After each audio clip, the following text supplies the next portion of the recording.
আহতদের অবস্থা আমরা দেখেছি কতটা নির্মমভাবে তারা গুলিবিদ্ধ হয়েছেন। প্রত্যেকটি আহত এবং নিহতের পোস্টমর্টেম রিপোর্ট সহ চিকিৎসার কাগজপত্র সহ সেগুলো আমরা কালেক্ট করার জন্য চিঠি দিয়েছি।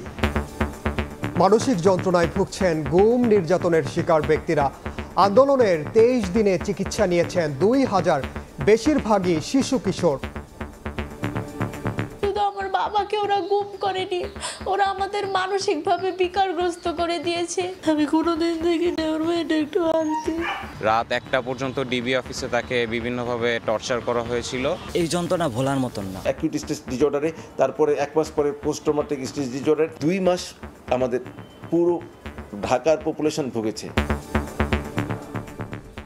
দেখছিলেন প্রধান শিরোনাম। সন্ধ্যার সময়ের সঙ্গে আছি আমি ওমর ইনান। এবার অন্যান্য শীর্ষ সংবাদ। পাচার করা অর্থ ফেরাতে প্রয়োজনে FBI এর সহযোগিতা নেবে দুদক। সব ধরনের সহযোগিতার আশ্বাস মার্কিন গোয়েন্দা সংস্থার প্রতিনিধির সঙ্গে বৈঠকের পর সচিব। রক্তের বিনিময়ে অর্জিত নতুন স্বাধীনতা বৃথা যেতে দেয়া হবে না, বৈষম্য বিরোধী ছাত্র আন্দোলনের সমন্বয়কদের প্রত্যয়। রাষ্ট্র সংস্কারে সবাইকে এক হওয়ার তাগিদ। যৌক্তিক সময়ে রাষ্ট্র সংস্কার করে নির্বাচন দেওয়ার আহ্বান বিএনপির। জনগণের সামনে রূপরেখা তুলে ধরার পরামর্শ। শেখ হাসিনাকে দেশে ফিরিয়ে বিচার করার দাবি।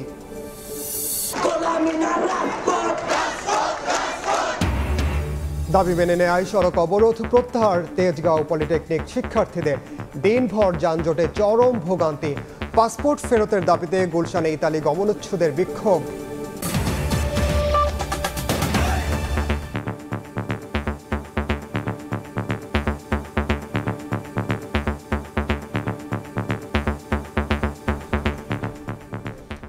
ছাত্র জনতার অভ্যুত্থানে গণহত্যার আনুষ্ঠানিক তদন্ত শুরু করল আন্তর্জাতিক অপরাধ ট্রাইব্যুনাল। জুলাইয়ে নির্বিচারে গুলিতে নিহত ও আহতদের তথ্য চেয়ে সরকারি বেসরকারি হাসপাতাল, কবরস্থান ও জেলা প্রশাসকদের কাছে চিঠি দিয়েছে আন্তর্জাতিক অপরাধ ট্রাইব্যুনালের তদন্ত সংস্থা। একথা জানিয়েছেন চিফ প্রসিকিউটর তাজুল ইসলাম। বলেন, বিদেশি আইনজীবীও নিয়োগ দিতে পারবে আসামিরা। এক্ষেত্রে প্রসিকিউশনের কোনো আপত্তি থাকবে না। দীর্ঘদিনের ঝিমিয়ে থাকা ট্রাইব্যুনাল এখন সরব। এরই মধ্যে চিফ প্রসিকিউটর নিয়োগ দিয়ে প্রসিকিউশন টিমও গঠন করা হয়েছে। শুরু হয়েছে আনুষ্ঠানিক তদন্ত। এই মুহূর্তে কিভাবে এগুচ্ছে তদন্ত কাজ তা তুলে ধরতে সোমবার ট্রাইব্যুনাল প্রাঙ্গণে সাংবাদিকদের ব্রিফ করেন নবনিযুক্ত চিফ প্রসিকিউটর। তিনি জানান, প্রাথমিক ধাপে তথ্য সংগ্রহের লক্ষ্যে জেলা প্রশাসক, সরকারি বেসরকারি হাসপাতাল, বিশ্ববিদ্যালয় এবং কবরস্থান কর্তৃপক্ষকে চিঠি দেওয়া হয়েছে। তথ্য চাওয়া হয়েছে গণমাধ্যমের কাছেও। তদন্তে ছাত্র আন্দোলনের সমন্বয়কদেরও সহায়তা চেয়েছেন চিফ প্রসিকিউটর। প্রত্যেকটা কবরস্থানে কতগুলো আইডেন্টিফাইড এবং কতজন আনআইডেন্টিফাইড মানুষকে দাফন করা হয়েছে সেই তথ্যগুলো আমাদের দরকার, এবং সমন্বয়কদেরকে আমাদের এখানে আহ্বান জানাবো যে সমস্ত তথ্য প্রমাণ আছে এগুলো সংগ্রহের ব্যাপারে তারা কিভাবে আমাদের সহযোগিতা করবেন সেই বিষয়গুলো নির্ধারণের জন্য তাদেরকে আমরা এখানে আমন্ত্রণ জানাবো। বিচারের সবকিছু এভিডেন্স তাজা থাকতেই আমরা তদন্ত শেষ করব এবং সেটা বিচার প্রক্রিয়ার মধ্যে নিয়ে আসব। চিফ প্রসিকিউটর বলেন, বিচারের ক্ষেত্রে এই সরকারের কোনো রাজনৈতিক অভিলাষ নেই। আসামিরা চাইলে বিদেশি আইনজীবীও নিয়োগ করতে পারবেন, তাতে প্রসিকিউশনের কোনো আপত্তি থাকবে না। এই বিচারের পেছনে কোনো রাজনৈতিক অভিলাষ নেই। এটা নিশ্চয়ই ন্যায় বিচার প্রাপ্তির অভিলাষ, ন্যায় বিচার প্রাপ্তির থ্রাস্ট, এবং এই যে আহত নিহত পরিবারের যে কান্না সেইটার প্রতিকার করার প্রয়াস। তারা যদি তাদের বেস্ট ডিফেন্স দেওয়ার জন্য আইনজীবী চান, সেটা দেশি হোক বিদেশি হোক, আমাদের পক্ষ থেকে আপত্তি থাকার কোনো কারণ নেই। বিচার শেষ হওয়ার পরে আসামি পক্ষ এবং বাদী পক্ষ দুই পক্ষই যেন বলে যে এখানে সুবিচার হয়েছে, কারো প্রতি কোনো অন্যায় করা হবে না, কিন্তু কোনো অপরাধের ছাড়ও কাউকে দেওয়া হবে না। তাজুল ইসলাম আরও বলেন, ক্ষতিগ্রস্তরা এই গণহত্যার বিচারের জন্য মুখিয়ে আছেন, সাক্ষ্য দিতেও আগ্রহী। ছাত্র জনতার রক্তের দাগ শুকানোর আগেই বিচার প্রক্রিয়া শুরু করার আশা প্রসিকিউশনের। ধারণা পাওয়াটা খুবই কঠিন। আফজাল হোসেন, সময় সংবাদ, ঢাকা। সীমান্ত হত্যা দুদেশের মধ্যে সম্পর্ক খারাপ করে বলে মন্তব্য করেছেন পররাষ্ট্র উপদেষ্টা। এদিকে রাষ্ট্রপতির দ্বৈত নাগরিকত্বের গুঞ্জনের বিষয়টি স্পর্শকাতর উল্লেখ করে তিনি বলেন, এটি যাচাইয়ের দায়িত্ব পররাষ্ট্র মন্ত্রণালয়ের নয়, তবে সংশ্লিষ্ট দপ্তর চাইলে সহযোগিতা করা হবে। পররাষ্ট্র উপদেষ্টার কাছে সোমবার সাংবাদিকদের প্রশ্ন, ঢাকা দিল্লির বর্তমান সমীকরণ কি? ভারতের সাথে যখন আপনারা বলছিলেন যে সোনালী সম্পর্ক চলছে, তখনও এক্স্যাক্টলি এই ঘটনা ঘটেছে। কাজেই এটা কোনো পরিবর্তন হয়নি। আমি তো মনে করছি এটা এক ধরনের ধারাবাহিকতা চলছে। এটা অবশ্যই অগ্রহণযোগ্য একটা বিষয়, সেটা তখনও অগ্রহণযোগ্য ছিল, এখনও অগ্রহণযোগ্য। বর্ডার ক্লিনিং যেটা, সেটা অবশ্যই দুই দেশের ভালো সম্পর্ক সৃষ্টির ক্ষেত্রে একটা অন্তরায়, কারণ সব ভালো সম্পর্ক তো শুধু দুই দেশের সরকারের বিষয় না, মানুষের বিষয়। একটি মানুষ যখন বর্ডারে গুলি খেয়ে মারা যায়, সারা দেশের মানুষের মাঝে এটা রিপারকাশন হয়। এদিকে সামাজিক যোগাযোগ মাধ্যমে ফাঁস হওয়া রাষ্ট্রপতি মোহাম্মদ শাহাবুদ্দিনের দ্বৈত নাগরিকত্ব নিয়ে তৈরি হয়েছে নানা আলোচনা। পররাষ্ট্র উপদেষ্টা বলছেন, বিষয়টি স্পর্শকাতর, যাচাইয়ের দায়িত্ব পররাষ্ট্র মন্ত্রণালয়ের নয়। রাষ্ট্রপতির বিষয় খুবই সেন্সিটিভ, এটা যথাযথ কর্তৃপক্ষ এটা দেখুক। ফরেন মিনিস্ট্রি যদি ইনভলভ হয়, শেষ পর্যায়ে গিয়ে হবে, তখন দেখা যাবে। কিন্তু এটা নিয়ে আমি আসলে কোনো কথা বলতে চাই না। আপনারা এর মধ্যে আইনগত দিক আছে, রাষ্ট্রপতির নিজের ব্যাপার আছে, এটা আমার মনে হয় এটা নিয়ে অন্তত নাড়াচাড়া করা আমার কাজ না। এদিকে রোহিঙ্গা ইস্যুতে বছরে 20,000 করে 10 বছরে 2 লাখ রোহিঙ্গাকে যুক্তরাষ্ট্র নিতে পারে বলে জানান পররাষ্ট্র উপদেষ্টা। সবার সমর্থন প্রয়োজন হবে। তাজওয়ার মাহমিদ, সময় সংবাদ, ঢাকা। দেশ থেকে পাচার করা অর্থ ফেরাতে প্রয়োজনে এফবিআই এর সহযোগিতা নেবে দুদক। মার্কিন গোয়েন্দা সংস্থার প্রতিনিধির সঙ্গে বৈঠকের পর কথা জানিয়েছেন সংস্থাটির সচিব খোরশেদা ইয়াসমিন। এ বিষয়ে এফবিআই দুদককে সব ধরনের সহায়তার আশ্বাস দিয়েছে বলেও জানান তিনি। ওয়াশিংটন ভিত্তিক আর্থিক খাতের গবেষণা সংস্থা গ্লোবাল ফাইন্যান্সিয়াল ইন্টিগ্রিটি জিএফআই এর তথ্য অনুযায়ী শেখ হাসিনা সরকারের 2009 থেকে 2018 সাল পর্যন্ত দেশ থেকে পাচার হয়েছে প্রায় 4 লাখ কোটি টাকা। পাচারের এসব অর্থ ফেরাতে তৎপরতা শুরু করেছে অন্তর্বর্তী সরকার। বসে নেই দুর্নীতি দমন কমিশন দুদকও। অনুসন্ধান ও তদন্ত কাজ আরও নিখুঁত করতে সহায়তা নেওয়া হচ্ছে দেশি বিদেশি বিভিন্ন সংস্থার। এরই ধারাবাহিকতায় সোমবার দুপুরে দুদক কার্যালয়ে বৈঠক করল যুক্তরাষ্ট্রের federal bureau of investigation FBI প্রতিনিধি দল। দুদকের মানি লন্ডারিং ও লিগ্যাল শাখার মহাপরিচালক সহ সংশ্লিষ্ট কর্মকর্তাদের সঙ্গে বিশেষ এই বৈঠক চলে প্রায় 1.5 ঘন্টা। তবে বৈঠকের পর কোনো মন্তব্য করেনি এফবিআই প্রতিনিধি দল। পরে গণমাধ্যমের মুখোমুখি হন দুদক সচিব খোরশেদা ইয়াসমিন। বলেন, দুদকের কার্যক্রম সম্পর্কে জানানো হয়েছে এই মার্কিন সংস্থাটিকে। দেশ থেকে পাচার করা অর্থ ফেরাতে প্রয়োজনে সহায়তা নেওয়া হবে এফবিআইয়ের। এ বিষয়ে সংস্থাটি সব ধরনের সহায়তার আশ্বাস দিয়েছে বলেও জানান সচিব। কোনো ক্ষেত্রে যদি কখনো প্রয়োজন আমাদের বোধ করি যে দুর্নীতি দমন কমিশন কোনো সহযোগিতার প্রয়োজন হয় তাদের থেকে নেয়া, সেটার ক্ষেত্রে আমাদেরকে কিছু এক্সপ্লোর করার কথা বলা হয়েছে। পাচারকৃত অর্থ কিভাবে উদ্ধার করা যায়, কার্যক্রমে যদি কোনো সহযোগিতার প্রয়োজন হয়, নিশ্চয়ই দুর্নীতি দমন কমিশন সেই সহায়তা নিবে। এদিকে অর্থ উপদেষ্টা পাচারকৃত অর্থ ফেরানোর বিষয়ে টাস্ক ফোর্স হওয়ার কথা জানালেও এ বিষয়ে এখনো আনুষ্ঠানিকভাবে কোনো নির্দেশনা পাননি বলেও জানান সচিব। দেশের অর্থ যেন পাচার। মেহেদী হাসান, সময় সংবাদ, ঢাকা। সন্ধ্যার সময় আরও থাকছে, দাবি না মানায় আবারও সাভারে পোশাক শ্রমিকদের বিক্ষোভ। পরিস্থিতি নিয়ন্ত্রণে 90টি কারখানা একদিনের জন্য বন্ধ ঘোষণা, নিরাপত্তা জোরদার। রক্তের বিনিময়ে অর্জিত নতুন স্বাধীনতা বৃথা যেতে দেয়া হবে না, এমন প্রত্যয় জানিয়েছেন বৈষম্য বিরোধী ছাত্র আন্দোলনের সমন্বয়করা। বিভাগ ও জেলা পর্যায়ে তারুণ্যের যাত্রায় তারা বলেছেন, শহীদ ও আহতদের পরিবারের কাছে দায়বদ্ধ সবাই। বৈষম্যহীন নতুন দেশ গড়তে সবাইকে এক হওয়ার আহ্বান সমন্বয়কদের। টেকনাফ থেকে তেতুলিয়া, পাহাড় থেকে সমতল, যে নতুন বাংলাদেশে তারুণ্যের জোয়ার জেগে উঠেছিল, সেই শক্তিতে আজও বলিয়ান ছাত্র জনতা। লাল সবুজের দেশে আর নয় ফ্যাসিজম। নতুন রাষ্ট্র মেরামতে প্রতিটি জেলার শিক্ষার্থীদের দুয়ারে ছুটে চলছেন সমন্বয়করা। গণ আন্দোলনে যাদের রক্তের বিনিময়ে নতুন স্বাধীনতা, সেই রক্ত বৃথা যেতে দেয়া যাবে না। শহীদ কিংবা আহত সব পরিবারের কাছে আন্দোলনকারীরা দায়বদ্ধ বলে জানিয়েছেন বৈষম্য বিরোধী ছাত্র আন্দোলনের সমন্বয়করা। সিরাজগঞ্জ ইসলামিয়া কলেজ মাঠে ছাত্র জনতার সমাবেশে তুলে ধরা হয় আগামীর বাংলাদেশের প্রতিচ্ছবি। প্রত্যেকের বিচার করা হবে, প্রত্যেকটা সিস্টেম, প্রত্যেকটা আইনের আমরা এমন পরিবর্তন আনবো, পরে যেই আসুক না কেন ভিন্ন মতকে দমানো যাবে না। এর আগে জেলার পৌরভাষানী মিলনায়তনে বৈষম্য বিরোধী ছাত্র আন্দোলনের সময় শহীদ হওয়া শিক্ষার্থীদের পরিবার এবং আহত শিক্ষার্থীদের সঙ্গে মতবিনিময় করেন কেন্দ্রীয় সমন্বয়কের দল।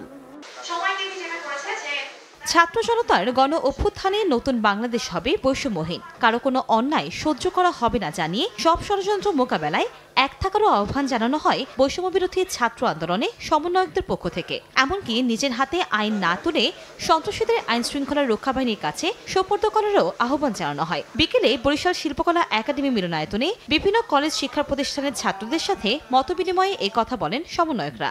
এ সময় গণ আন্দোলনে বিজয়ের পেছনে মিডিয়ার ভূমিকা নিয়েও প্রশংসা করেন সমন্বয়ক আব্দুল হান্নান মাসুদ। আমি যখন আহত হয়েছি আমাকে ৭১ টিভি সময় টিভি সহ সেখানকার মাঠ কর্মীরা সহ আমাকে সেখান থেকে উদ্ধার করেছে। আমি দুই জায়গায় ডিজেবল যাওয়ার শিকার হয়েছি। এক জায়গা থেকে এইসব মিডিয়া গাড়িতে করে আমাকে সরিয়ে দেওয়া হয়েছে।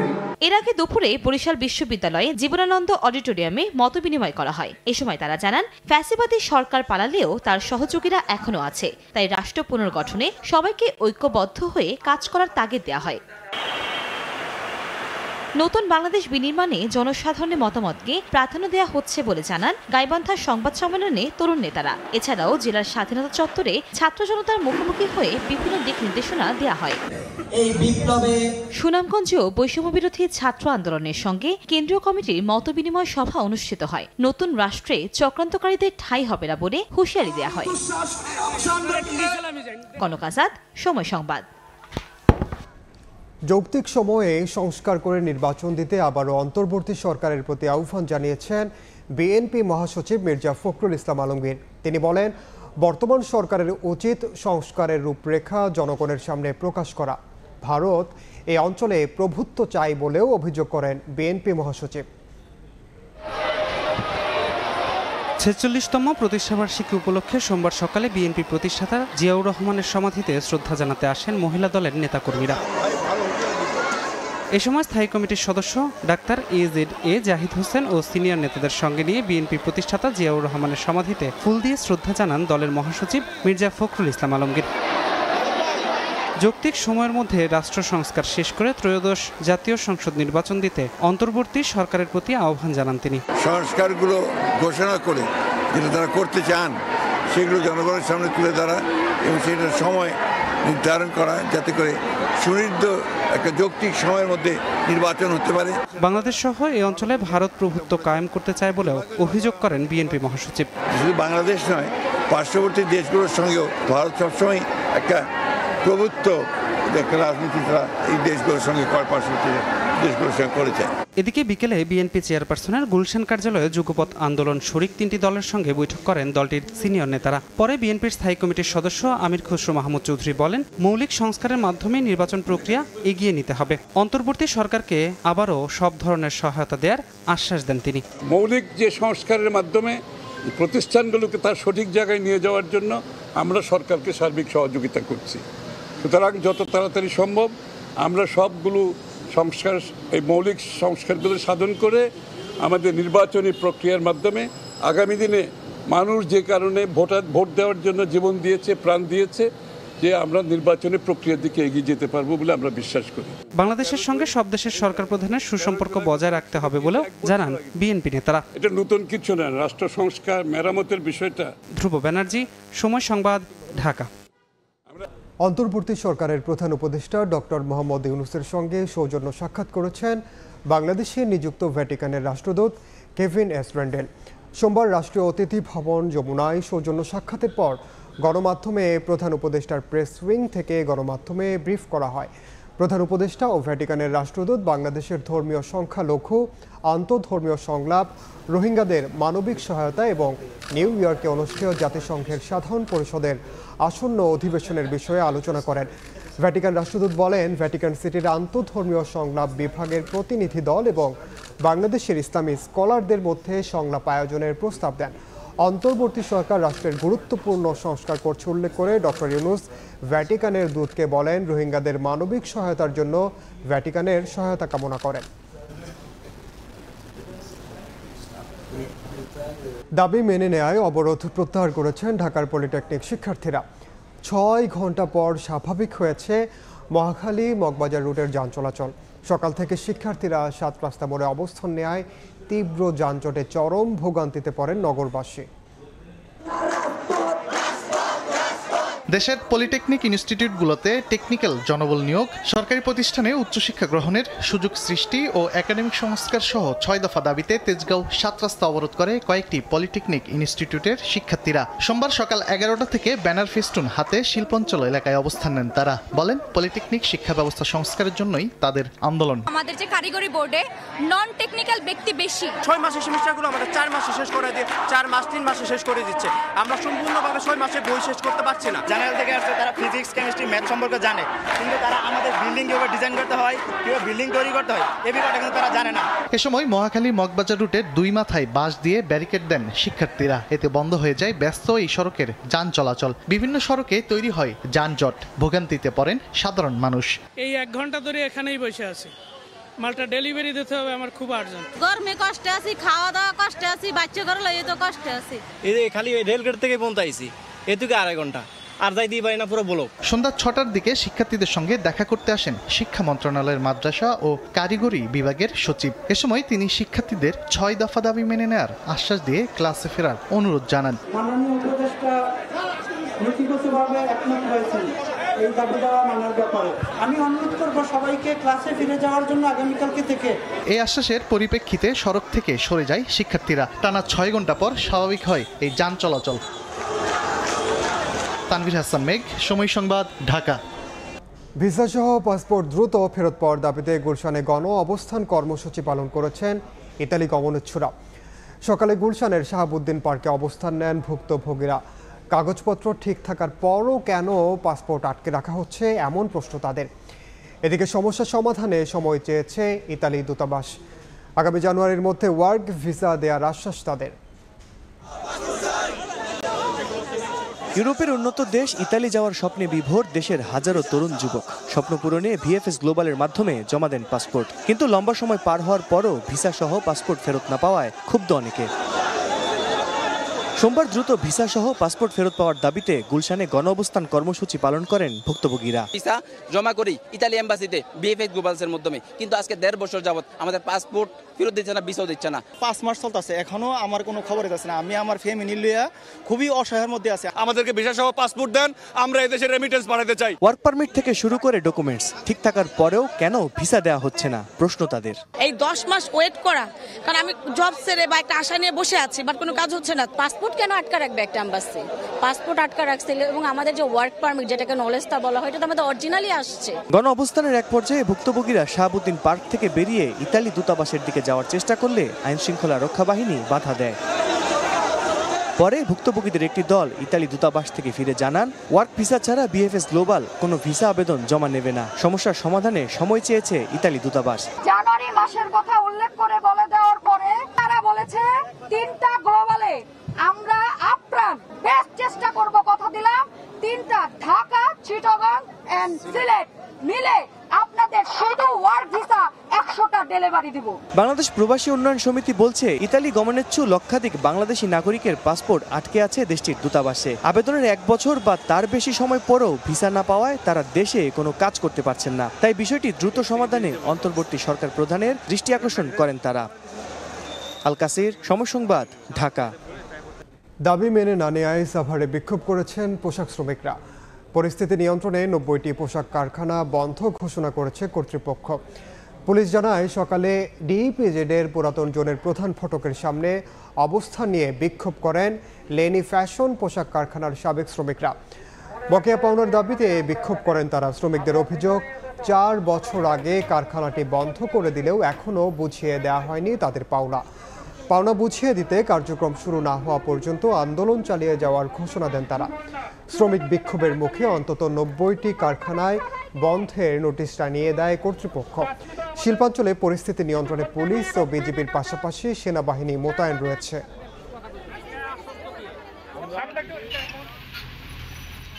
পাওনা আদায়ের জন্য আসছি। আমাদের লেনি ফ্যাশন দীর্ঘ 4 বছর ধরে বন্ধ আছে, কিন্তু ব্যবসার সাথে আমরা অনেকবার মিটিংয়ে বসছি, কিন্তু এখন পর্যন্ত আমরা ব্যবসা ফাইনাল কোনো ডেট দেয় না টাকার জন্য। আমাদের যত টাকা পাওনা আছে তার চেয়ে বেশি দামে বিক্রি হয়েছে, তারপরে আমাদের টাকা নিয়ে গড়িমসি করা হচ্ছে। একটা কনফার্ম ডেট না দেওয়া পর্যন্ত আমরা এখান থেকে যাব না। ইনশাআল্লাহ আমাদের ডেট দেবে, তারপরে আমরা এখান থেকে যাব। মূল্যস্ফীতি কমে আসছে, তবে সহনীয় পর্যায়ে আসতে আরও সময় লাগবে বলে জানিয়েছেন অর্থ ও বাণিজ্য উপদেষ্টা ডক্টর সালেহ উদ্দিন আহমদ। দুপুরে সচিবালয়ে নিজ দপ্তরে তিনি বলেন, বাজারে চাঁদাবাজি বন্ধে দ্রুতই ব্যবস্থা নেওয়া হবে। মূল্যস্ফীতি কেন বাড়লো? টাকা ছাপিয়েছেন, হাজার হাজার 70-60 কোটি টাকা দিয়েছেন, খরচ করে, এইগুলোর ইম্প্যাক্ট ওটাকে উল্টো রথে আনতে হলে বা উল্টো দিকে আনতে হলে তো আমাদের রাষ্ট্র আনতে হলে একটু সময় লাগবে। তো চাঁদাবাজি বন্ধ করে, চাঁদাবাজি তো একটা শুধু এটা অর্থনৈতিক বাণিজ্যিক সিদ্ধান্ত না, এখানে রাজনীতি আছে। যারা চলে গেছে তাদের বলে আরো শূন্যস্থান পূরণ করার যে লোক আছে, সেদের কন্ট্রোল করতে একটু সময় লাগবে, তো আর সহযোগিতা লাগবে। বেসরকারি ব্যাংকের উদ্যোক্তাদের সংগঠন বাংলাদেশ অ্যাসোসিয়েশন অফ ব্যাংকস বিএবির নতুন অ্যাডহক কমিটি গঠিত হয়েছে। দেশের পরিবর্তিত পরিস্থিতিতে সোমবার অনুষ্ঠিত বিএবির সাধারণ সভায় নতুন এই অ্যাডহক কমিটি গঠন করা হয়। 6 মাস পর নির্বাচনের মাধ্যমে সংগঠনটির পরবর্তী কমিটি গঠন করা হবে। এই কমিটির চেয়ারম্যান হয়েছেন ঢাকা ব্যাংকের চেয়ারম্যান আব্দুল হাই সরকার। ভাইস চেয়ারম্যানের দায়িত্ব পেয়েছেন ফার্স্ট সিকিউরিটি ইসলামী ব্যাংকের চেয়ারম্যান মোহাম্মদ আব্দুল মান্নান ও ব্যাংক এশিয়ার চেয়ারম্যান রোমো রৌফ চৌধুরী। এই অ্যাডহক কমিটি গঠনের মাধ্যমে 17 বছর পর সংগঠনটির নেতৃত্বে পরিবর্তন এলো। পাকিস্তান সফরের অনুপ্রেরণা কাজে লাগিয়ে ভারতের বিপক্ষেও ফাইট করতে চায় বাংলাদেশ। ফলাফল নিয়ে না ভেবে ঠিক রাখতে চায় নিজেদের ভালো খেলার ধারাবাহিকতা। দ্বিতীয় দিনের অনুশীলন শেষে মন্তব্য করেছেন মেহেদী হাসান মিরাজ। এতদিন এক সাকিবের ওপর প্রত্যাশার চাপ থাকতো আকাশসম। কিছুদিন যাবৎ যা ভর করেছে মিরাজের ওপর, যদিও এই প্রত্যাশাকে এখন আর চাপ মনে করেন না অলরাউন্ডার, বরং জানালেন এটাই তার ভালো খেলার অনুপ্রেরণা। বিকেল তখন 4:30। ঢাকার ভারতীয় ভিসা সেন্টার থেকে একে একে বের হয়ে যাচ্ছেন ক্রিকেটার এবং বিসিবি অফিসিয়ালরা। ভারতে আপাতত জরুরি ভিসা ছাড়া অন্য সব সেবা বন্ধ থাকায় তুলনামূলক ভিড় কম সেন্টারে। ঠিক তখনই হন্তদন্ত হয়ে ঢুকলেন তাসকিন। দুবাই থেকে ছুটি কাটিয়ে ফিরেছেন গতকাল, এসেই এবার ভারত সফরের দৌড়ঝাঁপ শুরু। তবে এই চিত্রটা তো দিনের শেষ ভাগের। এর আগে সকালে মিরপুরে চলে ক্রিকেটারদের ভারত সফরের অনুশীলন পর্ব, যেখানে সেন্টার উইকেট, ইনডোর, একাডেমি মিলিয়ে নিজেদের ঝালিয়ে নেন টেস্ট আর টি-20 দলের সদস্যরা। তবে এর মাঝে একটু আলাদা ছিলেন মেহেদী হাসান মিরাজ। নেটে বোলিং করে বিপদে ফেলেন একের পর এক ব্যাটারকে। ব্যাটিংয়ে নেমেও বোলারদের তুলোধুনো করেন সাবলীল ভঙ্গিমায়। পাকিস্তানের পর ভারতেও এই অলরাউন্ডার সত্তাকে জিইয়ে রাখতে চান মিরাজ। একটা টিমে যদি দুইটা অলরাউন্ডার খেলে, এটা টিমের জন্য অনেক অ্যাডভান্টেজ থাকে। আর যেহেতু আমার ব্যাটিংটা ভালো হচ্ছে, প্রথম দিকে শুরুতে আমার ব্যাটিংটা টিম ওইরকম পায়নি, আমি বলার হিসাবেই খেলেছি, বাট এখন নিজে কন্ট্রিবিউট করছি, খুব ভালো লাগছে। পাকিস্তানে যা সহজে এসেছে টেস্ট চ্যাম্পিয়নশিপের পয়েন্ট টেবিলের শীর্ষে থাকা ভারতের বিপক্ষে তা এত সহজ হবে না। তবে উইকেটের চরিত্র যদি ভালো থাকে, নিজেদের নিয়ে আত্মবিশ্বাসী মিরাজ জানালেন খেলতে হবে ফলাফলের চিন্তা ছাড়া। আশা করি যদি আমরা যে কমিটমেন্টে আছি, যেভাবে খেলছি, এভাবে যদি থাকি, রেজাল্ট না চিন্তা করে যদি পারফর্ম করার চেষ্টা করি, end of the day result কিন্তু তখন আসে। বাংলাদেশের ভারত সফরের অতীত ইতিহাস ভালো না, টেস্টে নেই কোনো সুখস্মৃতি। যদিও মিরাজের সোজা কথা, সে তো ভালো ছিল না পাকিস্তানেও। আশা করি যে আমরা যে পারফর্ম করছি, সবাই যে ফর্মে আছে, সবাই যদি এইভাবে খেলতে থাকে, অবশ্যই ভালো একটা রেজাল্ট আশা করা যাবে। নিয়ন মুহাইমিন, সময় সংবাদ, ঢাকা। এ পর্যায়ে শীর্ষ সংবাদ জানিয়ে দিচ্ছি আরেকবার। পাচার করা অর্থ ফেরাতে প্রয়োজনে এফবিআই এর সহযোগিতা নেবে দুদক। সব ধরনের সহযোগিতার আশ্বাস মার্কিন গোয়েন্দা সংস্থার প্রতিনিধির সঙ্গে বৈঠকের পর সচিব।